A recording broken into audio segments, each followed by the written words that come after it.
चीज आती है समर्पण। अपने अहंकार और इच्छा को भगवान के चरणों में अर्पित करना। अहंकार क्या, कई लोग आपने देखे होंगे कि मैं तो इतनी हनुमान चालीसा कर ली, मैंने इतने मंत्र कर लिए, ये कर लिया, वो कर लिया। ये समर्पण है। जो हमारे में अहंकार आ जाता है कि मैंने ये कर लिया, वो कर लिया। कभी भी अहंकार नहीं करना चाहिए, चाहे कोई भी हो, चाहे ब्राह्मण हो, चाहे कोई साधु हो, कोई संत हो। ये कोई चौथा समर्पण, हर समय ईश्वर को याद करना, चाहे किसी भी स्थिति में आप, चाहे खुशी में हो, दुख में तो आदमी हमेशा ईश्वर को याद करता है। तो जब भी आप खुशी में हो, कोई अच्छे कार्य में लगे हुए हो, घर में कोई फंक्शन हो, शादी हो गया हो, तो आपको भगवान को जरूर याद करना। ये भक्ति के मुख्य तत्व। आगे भक्ति के प्रकार। सागुण भक्ति, ईश्वर को मूर्ति, नाम, रूप आदि में पूजना, जैसे राम, कृष्ण, शिवलिंग, मूर्तियों में पूजना, एक ये भक्ति है। और निर्गुण भक्ति, ईश्वर को निराकार निर्गुण रूप में मानकर साधना करना, जैसे संत कबीर, रविदास, मतलब बिना मूर्ति के पूजा करना, ऐसे कि 24 घंटे नाम ही जपते रहना। अब आते हैं भक्ति। भक्ति के प्रकार। तो दो प्रकार की भक्ति होती है, सगुण भक्ति और निर्गुण भक्ति। अब हम जानते हैं कि सगुण भक्ति क्या है। ईश्वर को मूर्ति, नाम, रूप में पूजना, जैसे राम की मूर्ति है, शिवलिंग है, कृष्ण जी हैं, राधा जी हैं, दुर्गा जी हैं, तो ये भी भक्ति कहते हैं।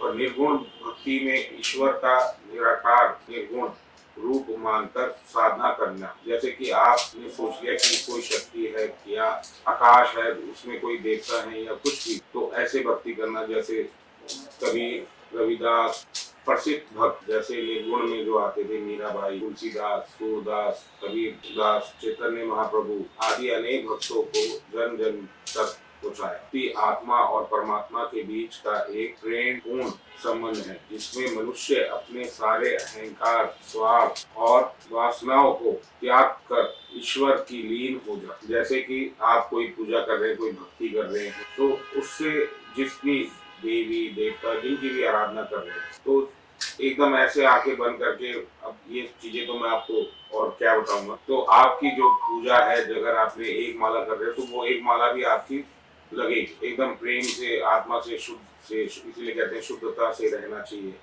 भाई भक्ति कई लोगों से नहीं हो पाती है, वो शुद्धता से नहीं रहते, ब्रह्मचर्य में नहीं रहते हैं, कई वासनाओं में लगे रहते हैं, इसलिए उनका भक्ति में भी मन। दूसरा, खान पीन के ऊपर आपकी दिनचर्या कैसी है और आपका खान पीन कैसा है, इस पे भी बहुत ज्यादा निर्भर होती है। आप खा रहे हो लहसुन, प्याज, अटरम शटरम, कुछ उल्टा सीधा। स्वास्थ्य मतलब स्वास्थ्य के लिए सबसे बढ़िया जो घर का खाना है वो आप खाएं, दाल, रोटी, सब्जी घर की बनी हुई खाएं।